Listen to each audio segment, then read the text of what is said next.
नमस्कार, बहुत स्वागत। अढ़ाई के अड्डा की शुरुआत करेंगे बड़ी खबर के साथ। उपचुनाव की तारीखों में बदलाव। उत्तर प्रदेश में 13 नवंबर की जगह अब 20 नवंबर को उपचुनाव होंगे। यूपी में उपचुनाव की तारीख में तब्दीली की गई है, चेंज किया गया, बदलाव किया गया है। 13 नवंबर की जगह 20 नवंबर को मतदान होंगे। पंजाब और केरल विधानसभा उपचुनाव में भी बदलाव हुआ। केरल और पंजाब में भी 20 नवंबर को ही मतदान होंगे। त्योहार के चलते तारीखों में बदलाव किया गया है, तो 13 नहीं 20 नवंबर को अब मतदान होंगे।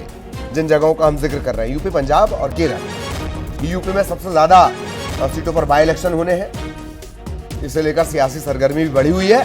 और अब 13 नवंबर की जगह 20 नवंबर को वोटिंग, यानी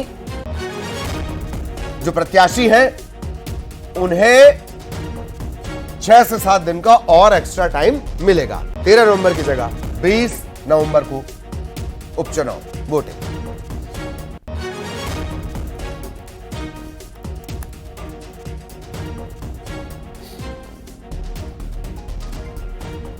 पंजाब और केरल विधानसभा उपचुनाव जो हैं उनमें भी तारीखों में तब्दीली की गई है। यूपी में तकरीबन 9 सीटों पर बाई इलेक्शन होने, केरल और पंजाब में भी अलग अलग सीटें हैं। तो त्योहार की वजह से उपचुनाव की तारीख बदली गई है।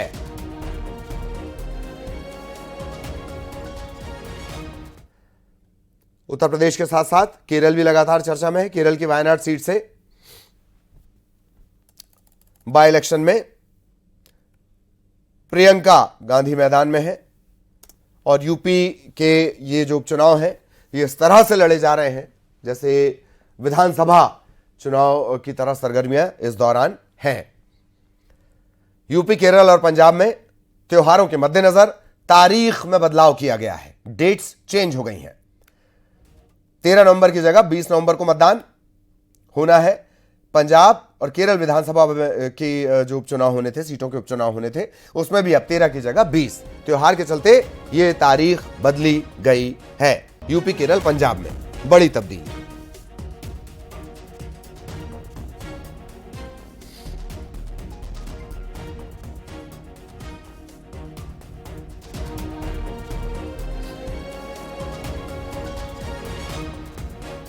पहले जो तारीख थी,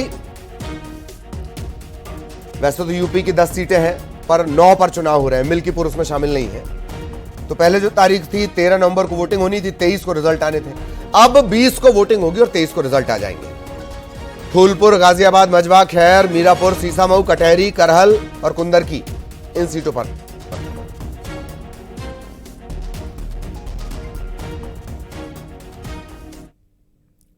और अब झारखंड में सियासी सरगर्मी, रांची लिए चलते हैं। मुख्यमंत्री डॉक्टर मोहन यादव पहुंचे हुए हैं। जवाबदारी से कहना चाहूंगा, अरे भाई, आप इस प्रदेश के अंदर चुनाव लड़ना चाहते हो।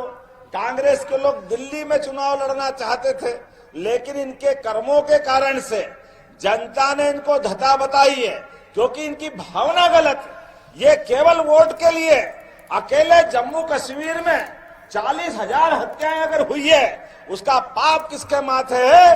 तो वो कांग्रेस के माथे है। हम सबके सामने ये रिकॉर्ड है। बाबा अमरनाथ, शंकराचार्य गुफा, अरे कश्मीर श्रृंग ऋषि की बड़ी पवित्र भूमि थी, लेकिन कांग्रेस के कुकर्मों के कारण से जो कश्मीर में हालत हुई है वो कल झारखंड में होगी। ये झारखंड राज्य के लिए तो याद करो स्वर्गीय भारत रत्न अटल बिहारी वाजपेयी को। बोलिए अटल बिहारी वाजपेयी की। आप अंदाज लगा लो, हम रोज जयकारा लगाए तो भी कम है। झारखंड जैसे राज्य के लिए हमारी भारतीय जनता पार्टी ने तय किया कि ये राज्य अलग बनना चाहिए। बिहार के साथ जुड़ करके इस राज्य के लोगों की उन्नति नहीं हो रही। क्या नहीं है, भगवान भी तरसते। इतना सुंदर प्रदेश है ये, चारों तरफ से हरियाली, चारों तरफ से इसके क्षेत्र के अंदर अलग अलग प्रकार की खदानें, और तो और प्रकृति ने भी परमात्मा का कुछ ज्यादा ही आशीर्वाद दिया है। लेकिन ये सब करने के बाद अटल जी ने जब राज्य बनाया था और राज्य बनाने के टाइम घोषणा की थी, ये राज्य भारत के सभी राज्यों में सबसे नंबर 1 का राज्य होगा।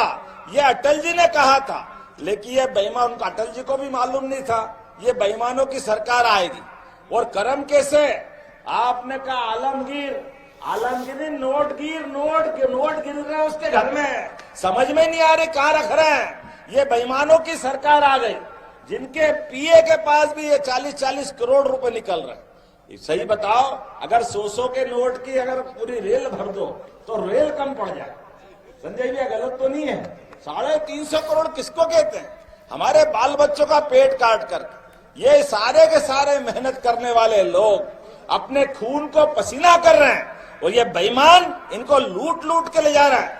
ये चुनाव ईमानदारी और बेईमानी के बीच का है। ये चुनाव भाजपा कांग्रेस का नहीं है,